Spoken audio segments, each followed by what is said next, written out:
Hi, Jen. Hi, Jessica. Can you hear me? Yeah, how are you? How are you? Good. Thank you for reminding me of this. I had it on my calendar, but I kind of forgot. No problem. I appreciate that. I was like, oh God, let me find this document here. So we are on week 5 already. We're in Yeah. chapter 3, more about alcoholism. I noticed that this is going to be kind of a long one, like 2 weeks ago was, so it's possible this could run into the next session. Yep. But I wanted to look at week 6 a little bit and see how long that one is. So it's weird because it starts going back and forth week 5 and week 6. I And the feel last that week is- too. Yeah, I was like, what is going on? So we might just do like two or It's it'll to probably page be 2 weeks. 22. We'll see how much we get done today. Yeah. All right. Well, my name is Jessica and I'm an alcoholic. Welcome Yes. to the Big Book Workshop. We as leaders do not consider ourselves to be the gurus of the Big Book of Alcoholics Anonymous. We do not consider ourselves to be the experts in anything at all. For those who care, please join me in a moment of silence to remind us why we are here and for the alcoholic who still suffers.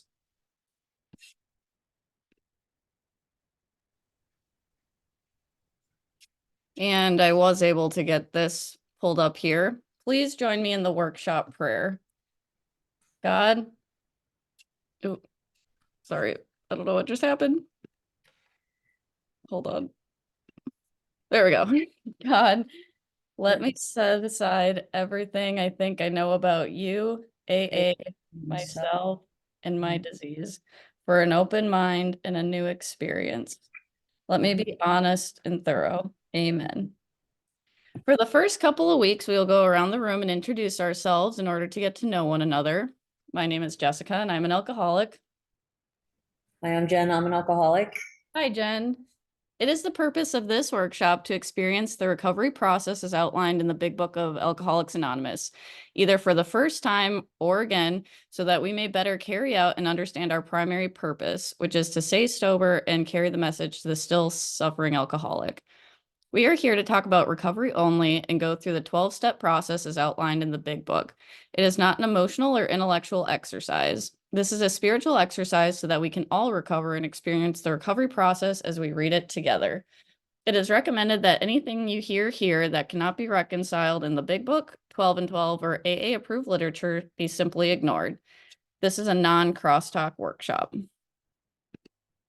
Okay, so I'm going to try something new. I'm going to try to read off the screen so I could better have this follow for other people instead of my book here.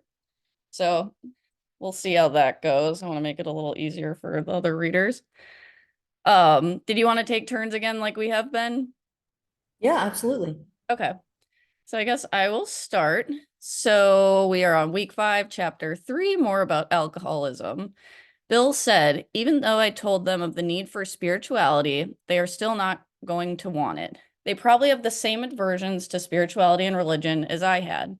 I should explain to them a little more about the disease of alcoholism in order to convince them of the need for the vital spiritual experience. In this chapter, more about alcoholism, Bill shows us why we are going to need to have a spiritual awakening if we are going to exist. In this chapter, he talks about one thing and one thing only, the insanity of alcoholism.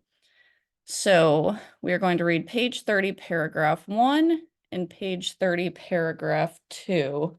Let me grab my big book.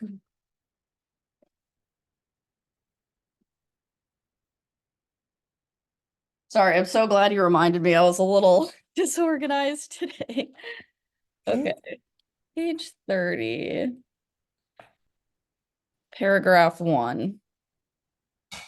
Most of us have been unwilling to admit we are real alcoholics. No person likes to think he is bodily and mentally different from his fellows. Therefore, it's not surprising that our drinking careers have been characterized by countless vain attempts to prove we could drink like other people. The idea that somehow, someday, he will control and enjoy his drinking is the great obsession of every abnormal drinker. The This illusion is astonishing. Many pursue it into the gates of insanity or death. Paragraph 2. We learned that we had to fully concede to our innermost selves that we are real alcoholics. This is the first step in recovery. The delusion that we are like other people or presently may be has to be smashed. Many of us in AA have been very confused by the word insanity. Others have said, I don't have trouble with the word insanity because I remember all the crazy, stupid things I did while drinking. Those crazy, stupid things we did while drinking were not caused by insanity. They are caused by alcohol. Alcohol is a sedative drug, which lowers our inhibitions and allows us to do stupid, crazy things. Insanity deals with the inability to see the truth. It has nothing to do with being crazy. If you are a crazy person, that means you lost most of your brains. Insanity is entirely different than crazy. It deals with the inability to see truth with about a subject or not see it. In the dictionary, sane means a whole mind. If you are insane, your mind is whole and you can see the truth. If you are insane, your mind is less than whole. At certain times, you can't see the truth about something. It does mean it doesn't not mean you are all gone. It means that you're not quite all here. And when it comes to alcohol, at times we're not quite all here. I feel like I'm reading Alice in Wonderland. We seem to be unable to see the truth. We believe a lie about alcohol. If you believe a lie, your mind is less than whole, and you have a degree of insanity. That's why what we're referring to about the illusion and delusion all mean believing a lie. The rest of the chapter is devoted to examples which show us the believing of a lie and show us the state of mind prior to the first drink. Now, remember that prior to the first drink, the mind is stone cold sober. Let's look at the mind, alcohol free, prior to the first drink. Read page 30, paragraph 3. We alcoholics are men and women who have lost the ability to control our drinking. We know that no real alcoholic ever recovers control. All of us felt at time we were regaining control, but such intervals, usually brief, were inevitably followed by still less control, which led in time to pitiful and incomprehensible demoralization. We are convinced to a man that alcoholics of our type are in the grip of a progressive illness. Over considerable periods, we are never worse. Or we get worse, never better. And then it says, read 33, paragraph 1. This case contains a powerful lesson. Most of us have believed that if we remain sober for a long stretch, we could thereafter drink normally. But here's a man at 35 years who found just that he is just where he left off at 30. We have seen the truth demonstrated again and again. Once an alcoholic, always an alcoholic. Commencing to drink after a period of sobriety, we are in a short time as bad as ever. If we are planning to stop drinking, there must be no reservation of any kind, nor lurking notion that someday we will be immune to alcohol. It takes some of us many times trying it one more time to come to the realization that once an alcoholic, always an alcoholic. We are like men who have lost their legs. We can never grow new ones. Pass. Okay, read page 33, paragraph 2. I'm Jen, I'm an alcoholic. Hi, Jen. Young people may be encouraged by this man's experience to think that they can stop as he did on their own willpower. We doubt if many of them can do it because none will really want to stop, and hardly one of them, because of the insanity of the first drink or peculiar mental twist already acquired, will find he can win out. Several of our crowd, men of 30 or less, had been drinking only a few years, but they found themselves as helpless as those who had been drinking 20 years. Page 37, paragraph 1. Whatever the precise definition of the word may be, we call this plain insanity. How can such a lack of proportion of the ability to think straight or see the truth be called anything else? Can you see that in those strange mental blank spots or insanity, that willpower and self-knowledge will not keep you from taking that first drink? Page 42, paragraph 2. Then they outline the spiritual answer, step 2, and program of action, steps 3 through 12, which 100 of them had followed successfully.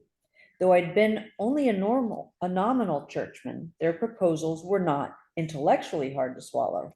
But the program of action, though entirely sensible, was pretty drastic. I mean, I would have to throw several lifelong conceptions out of the window. That was not easy. But the moment I made up my mind, step 3, to go through with the process, I had the curious feeling that my alcoholic condition was relieved, as in fact it proved to be. Quite as important was the discovery that spiritual principles would solve all my problems. I have since been brought into a way of living, the steps, infinitely more satisfying, and I hope more useful than the life I lived before. Now, Bill has convinced me in this chapter that if I don't have that vital spiritual awakening, there is no way I will stay sober, because of my insanity will always lead me back to thinking I can take that first drink. Now we are faced with the idea that we are going to need a vital spiritual experience. Having come from a religion that taught me hellfire and brimstones, well, this put me in a terrible spot. Thank God Bill came from the same place. Knowing a spiritual awakening is vital to our recovery, he wrote for us another chapter called We Agnostics. I think chapter 4, We Agnostics, is the greatest piece of spiritual information I have ever read. AA gives me two things. One, it gives me the concept of God as I understand him. And two, chapter 4 gives me a new understanding of God. It is in chapter 4 that my God changed from hellfire and brimstone to a kind of loving God. Chapter 4 lets me make that leap from what God used to be to a God of my understanding that I can use in my life to have that virtual or vital spiritual experience. The sickness is unrecognizable within ourselves by ourselves.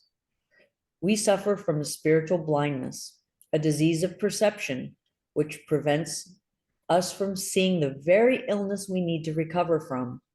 To assume that you can fix that which you cannot determine is the very brand of insanity that we suffer from.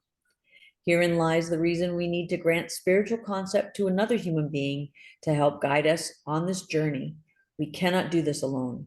For if we try, our delusional nature will lie to us, and at best we could only see partial truths which have always failed us. I'm going to have to make a decision soon. I am at the turning point. I will have to decide to continue drinking till I die or live on a spiritual basis.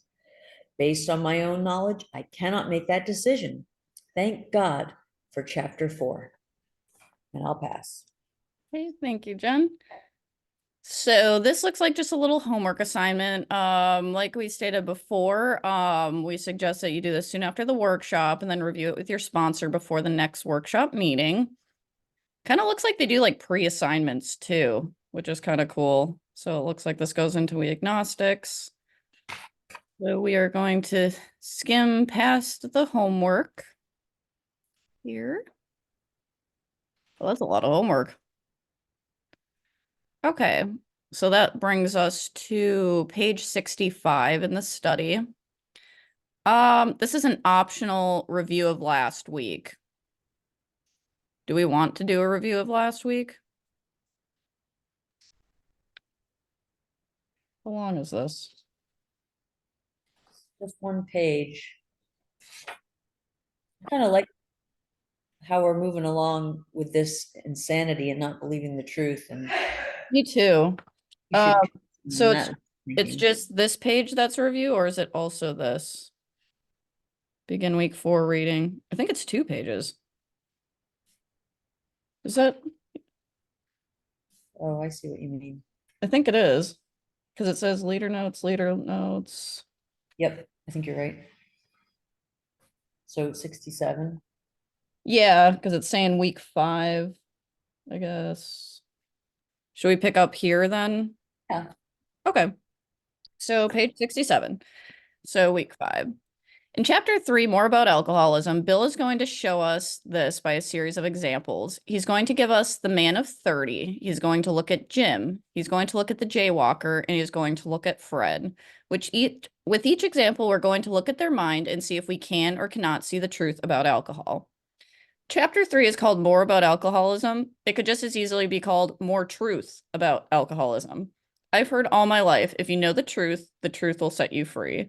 Therefore, if you're not free, it's because you don't know the truth. The chapter should give more truth so that I can base my life upon truth rather than upon things that are not true.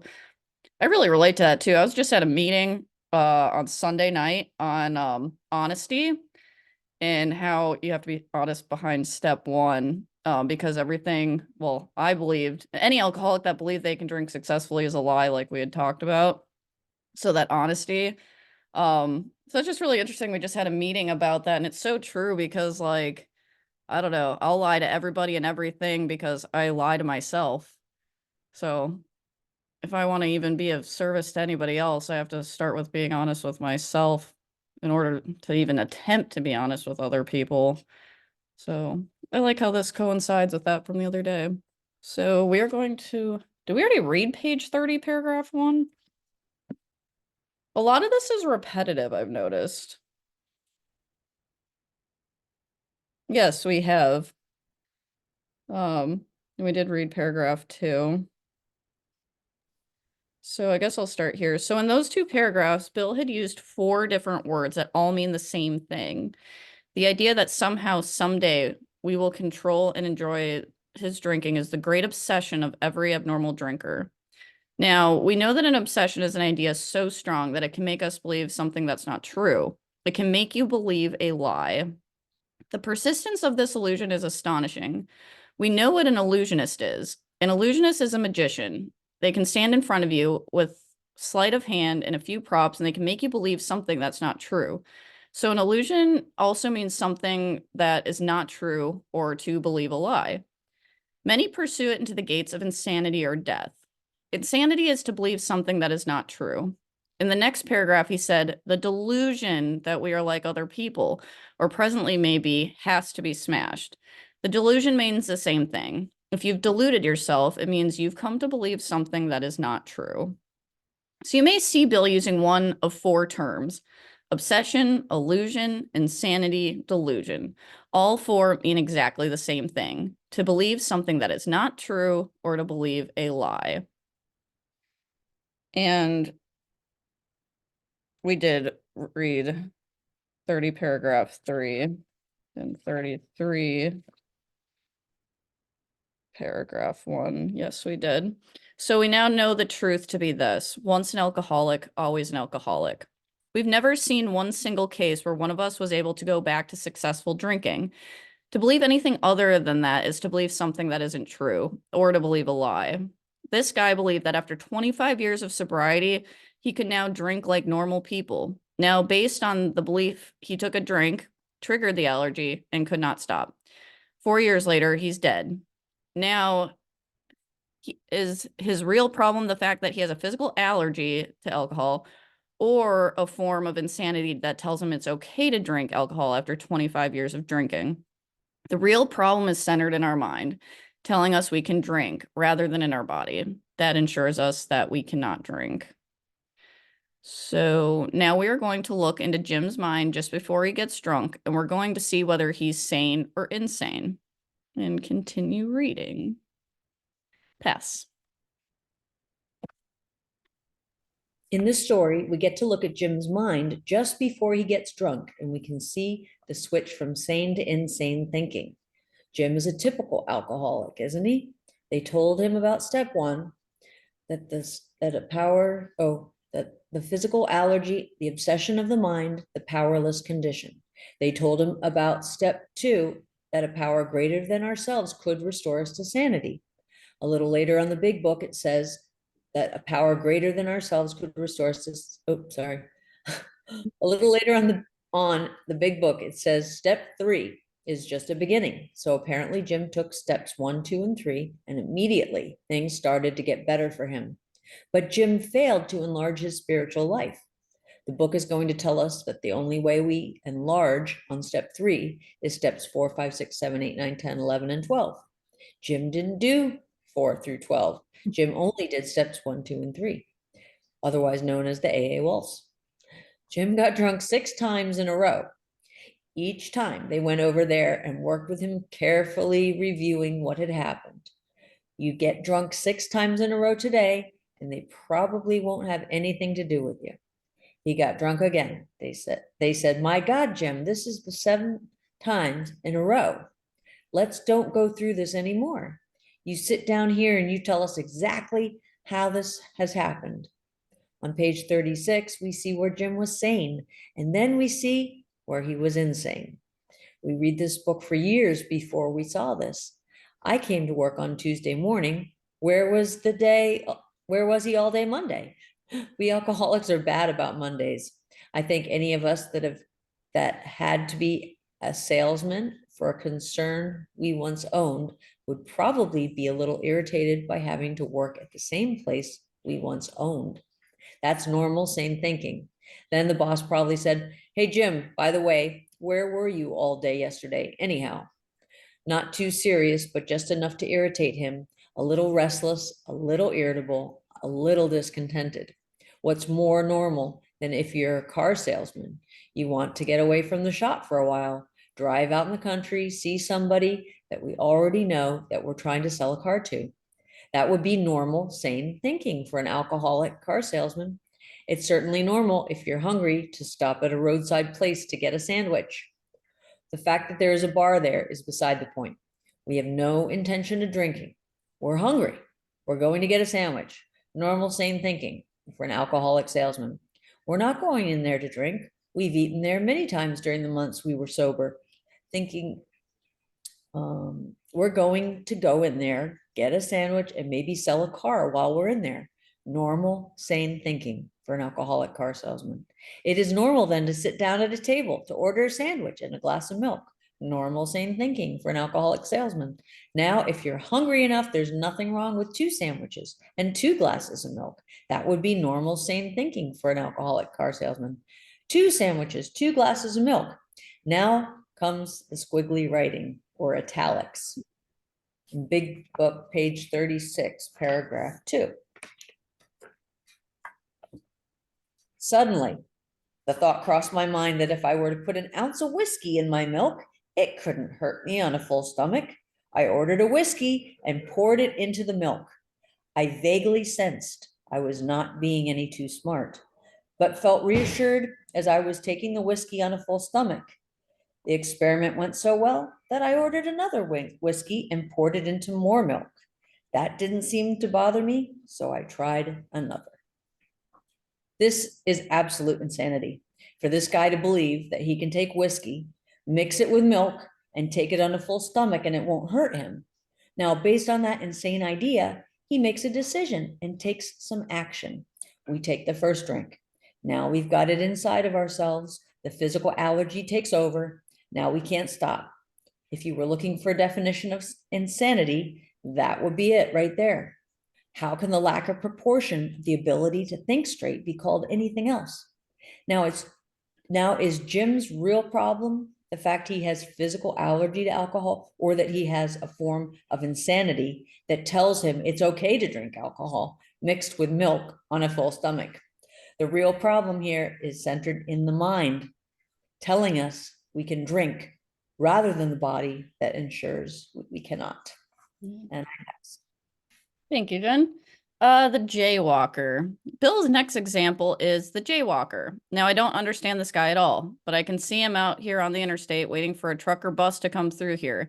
He jumps out in front of it, spins around 2 or 3 times to how close it can come to him without actually hitting him. For some reason, he gets a thrill out of it. Don't understand him, but I can see him doing it. Read pages 37, paragraph 3. In some circumstances, we have gone out deliberately to get drunk, feeling ourselves justified by nervousness, anger, worry, depression, jealousy, or the like. But even in this type of beginning, we are obliged to admit that our justification for a spree was insanely insufficient in the light of what had always happened. We now see that when we begin to drink deliberately instead of casually, there was little serious or effective thought during the period of premeditation of what the terrific consequences might be. Page 39, paragraph 1.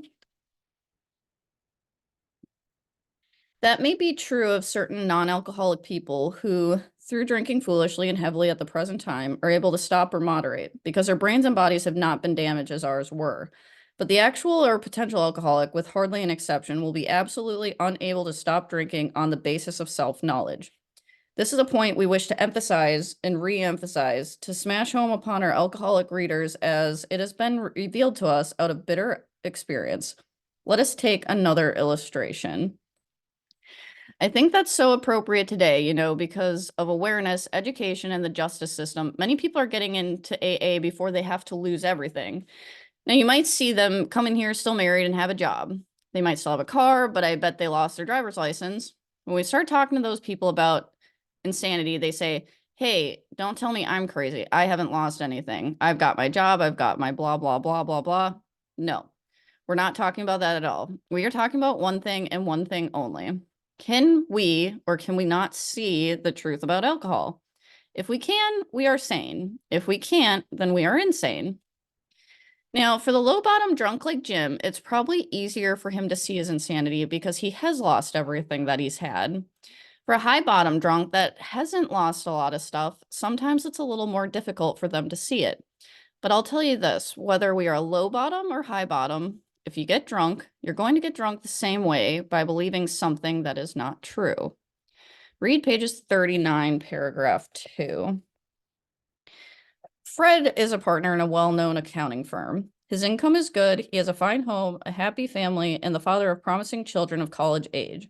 He has so attractive a personality that he makes friends with everyone. If ever there was a successful businessman, it is Fred. To all appearance, he is stable, stable and well-balanced individual. Yet, he is an alcoholic. We first saw Fred about a year ago in the hospital where he had gone to recover from a bad case of the jitters. It was his first experience of any kind, and he was much ashamed of it. Far from admitting he was an alcoholic, he told himself he came to the hospital to rest his nerves. The doctor intimated strongly that he might be worse than he realized. For a few days, he was depressed about his condition. He made his mind to quit drinking altogether. It never occurred to him that perhaps he could not do so, in spite of his character and standing.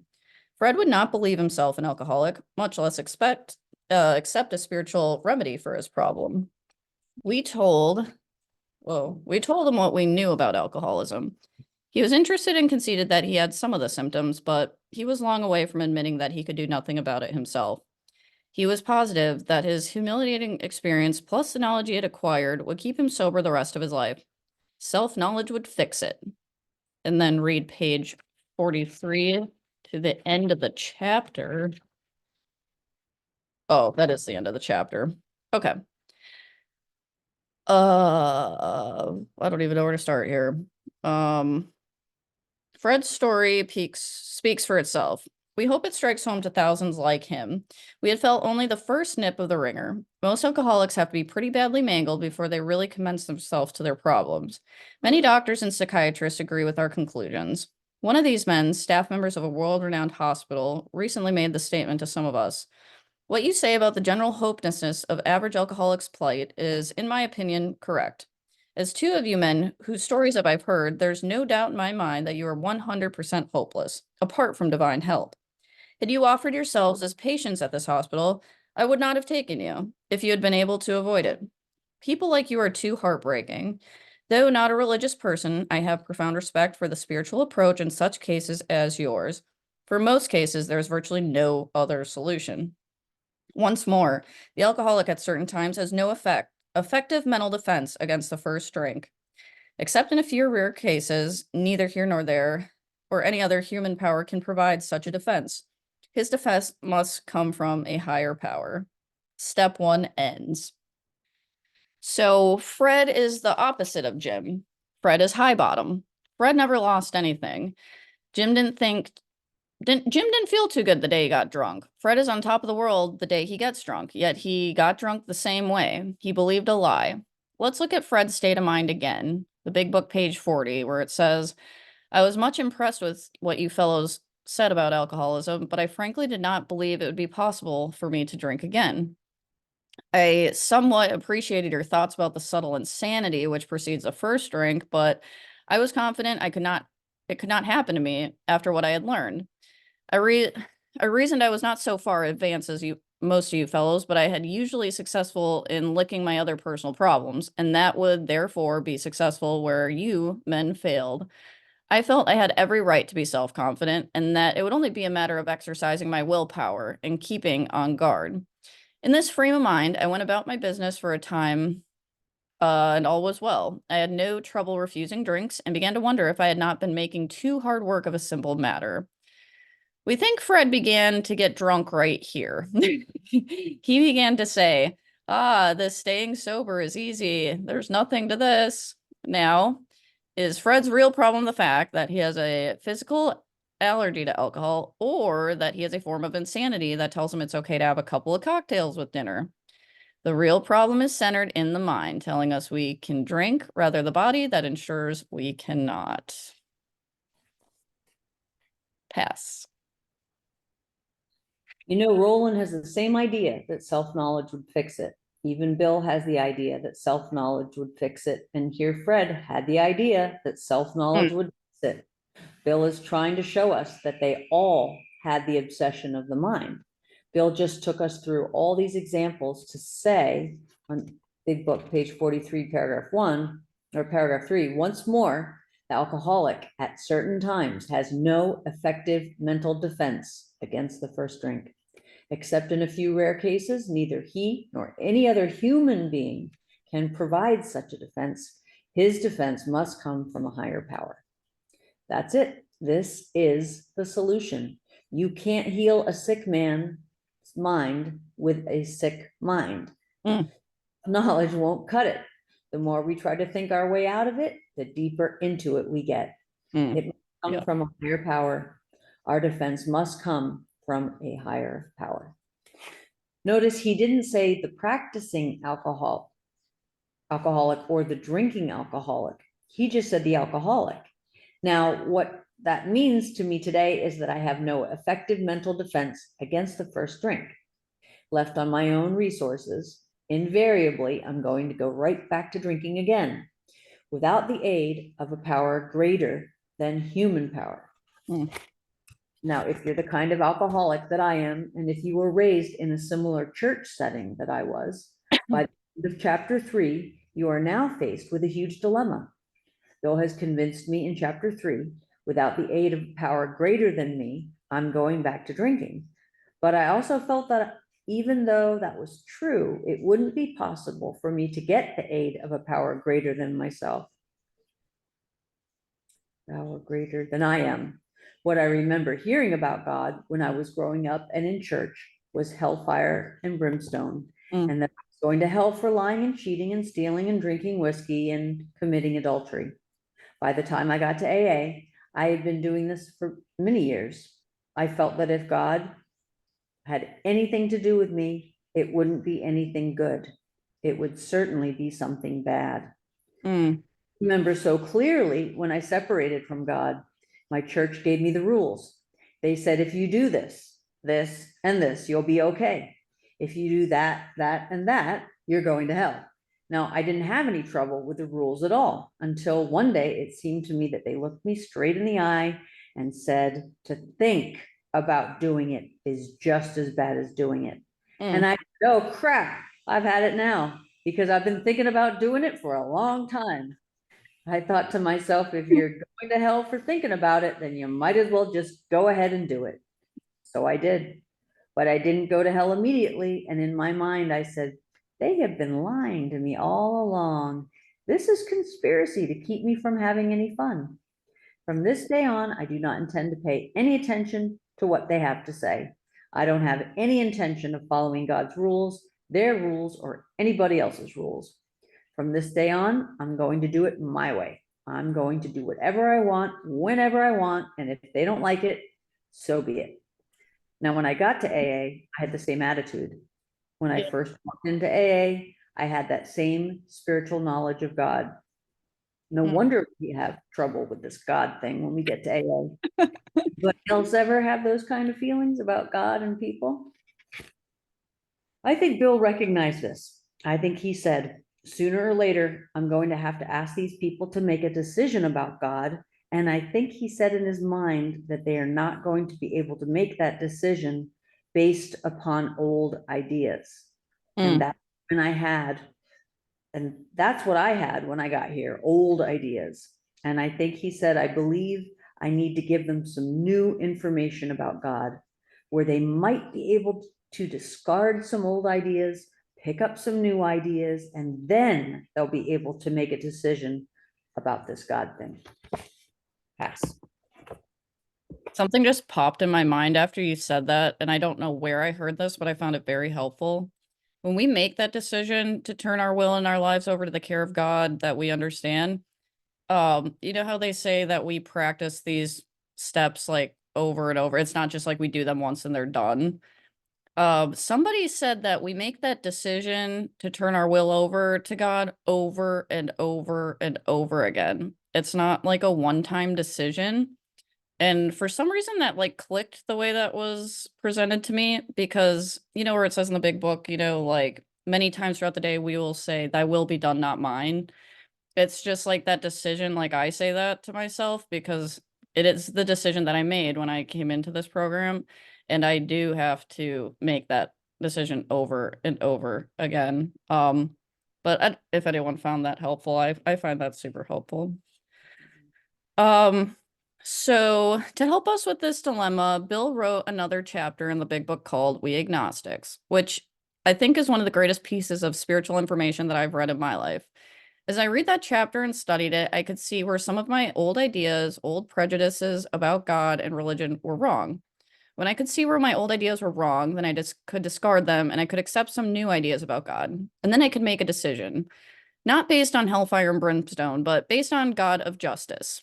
There was no way I could ever have made the decision about God until I tossed aside my old prejudices about God and accepted some new ideas. Thank God for chapter 4. Let's look at just a piece of this before we leave today. Dr. Carl Jung told Roland Hazards some ideas, emotions, and attitudes. That's what we're going to be looking at now. Ideas, emotions, and attitudes, which were the guiding force of our lives, of these people are suddenly cast to one side. Most certainly, the ideas, emotions, and attitudes that I had toward God were that of a child. I couldn't accept it then. I couldn't accept it later. I couldn't accept it when I got here. And I can't accept it today because I need new ideas and emotions and attitudes about it. I needed new information. In chapter 4, We Agnostics, let's break down the title so we can understand it better. Just the word agnostic means something to me. The root word gnostic means knowledge, and the first part ag means without. If you put the ag in front of agnostic or without, you get without knowledge. Therefore, we agnostics means those of us who are without knowledge. That was me, all right. And the knowledge that I did have was not good. Bill had the same experiences that we had. When Ebby presented him with the solution, he was aghast at the solution. Some of us are aghast at the solution also. Bill said, when they talked of a God personal to me, my mind became irritated and my mind snapped shut against such theories. And certainly that's the way many of us reacted. Later in the big book, it tells us that when the spiritual malady is overcome, we straighten out mentally and physically. The spiritual malady. The understanding of God, of my understanding. When that is straightened out, we will straighten out mentally and physically. The next chapter, We Agnostics, is an attempt to help must see that for all of our thinking had been wrong about the idea of faith, and that maybe we should think about giving it a try. Oh, is that all? That's all of it? Oh, yeah. Wow. That was like way shorter than I anticipated. It seemed long. Yeah, the next page is week 6.